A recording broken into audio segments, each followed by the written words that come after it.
बाबा ने क्रांति मंत्र दिया है, लव जिहाद का अंत करने की उन्होंने ठान ली है, यह ऐलान वो खुद कर रहे हैं। बड़ा सवाल, लव जिहाद के खिलाफ बाबा बागेश्वर का प्लान आखिर है क्या?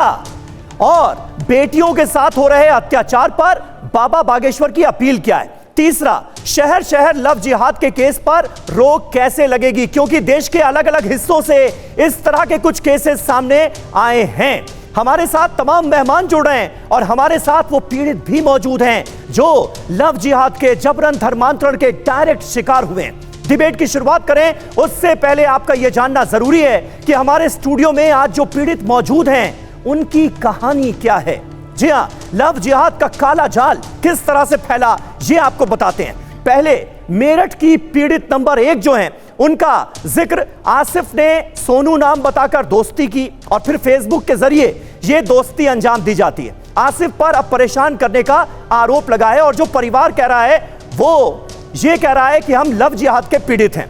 मेरठ की पीड़ित नंबर 2 हमारे साथ आज मौजूद हैं। शोएब ने टीनू नाम बताकर दोस्ती की, यानी देखिए इन दोनों ही केसेस में नाम बदले गए, नाम कुछ और था, बताया कुछ और गया। शादी के बाद दूसरे राज्य में चले गए और घर वालों ने इस केस में भी लव जिहाद का आरोप लगाया है, पुलिस जांच कर रही है। अब सूरत की पीड़ित का जिक्र कर लेते हैं। यहां पर क्या हुआ, सूरत की पीड़ित पर भी कुछ ऐसी ही बीती। शाबिर ने 6 साल पहले धर्म परिवर्तन कर शादी कर ली। 6 साल पहले धर्म परिवर्तन हुआ, फिर शादी हो गई और फिर पिछले साल डिवोर्स भी हो गया, तलाक भी हो गया। और अब शाबिर क्या कर रहा है, अब हलाला कराने की जिद पर शाबिर अड़ा हुआ है, लड़की परेशान है और इस मामले में भी लव जिहाद का आरोप लगाया जा रहा है परिवार की तरफ से, लड़की के परिवार की तरफ से। तो कुल मिलाकर ये 3 मामले हमारे सामने हैं। तो समीर ने आपको बताया किस तरीके से इस पूरे मामले को लेकर अब नई बहस ने जन्म ले लिया, क्योंकि बाबा बागेश्वर ने कह लिया है कि अब लव जिहाद का अंत होकर रहेगा। लेकिन दिल्ली से लेकर राजस्थान तक लव जिहाद का जाल किस तरीके से फैला हुआ है, इन 5 बयानों से जरा सुनिए जरा।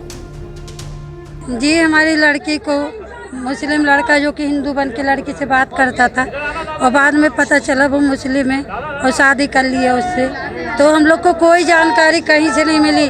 कल सोशल मीडिया में जब कार्ड डाला तो हम लोग से परमिशन लेना चाहिए ना, तो हम लोग से कोई परमिशन नहीं ली गई। ये सब बोलते थे कि ये ना धर्म परिवर्तन कर, मैं इसके पापा को हर एक प्रूफ भेजती थी कि आपका बेटा मेरे साथ ऐसा कर रहा है वैसा कर रहा है, तो इसके पापा बोलते थे कि ना ये जो बोल रहा है वो तू कर ले, नहीं तो ये तेरे को मार डालेगा। मुझे न्याय चाहिए सर, बस न्याय चाहिए। अभी बहुत ज़्यादा सीरियस कंडीशन है, मैं अभी चल भी नहीं सकती। मैं एक रिक्वेस्ट है, अनुरोध करती हूँ कि दानिश खान को प्लीज़ कड़ी से कड़ी सजा दिखाएं। तो पहले अपने आप को उसने हिंदू बताया आपको? जी हाँ। क्या नाम बताया उसने अपना? साहिद शाहनी बताया गया था, आधार कार्ड अभी जारी है मेरे पास। अच्छा, तो आधार कार्ड में उसने अपना नाम साहिद शाहनी बताया? जी हाँ। फिर आप कहाँ मिले उनसे?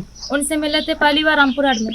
रामपुर हाट में? जी हाँ। वो चाहते हैं कि मैं पीछे हट जाऊँ, लेकिन मैं पीछे नहीं हटूँगी और धमकी तो वो दे ही रहा है कि अगर मैं पीछे नहीं हटती हूँ तो वो किसी ना किसी को जान से मार देगा।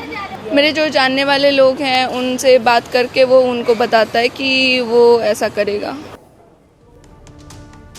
तो देखा आपने, इस तरह के मामले किसी एक शहर से सामने नहीं आए हैं, किसी एक एरिया से सामने नहीं आए हैं, बल्कि देश में अलग अलग जगहों से ऐसे केसेस सामने आ रहे हैं।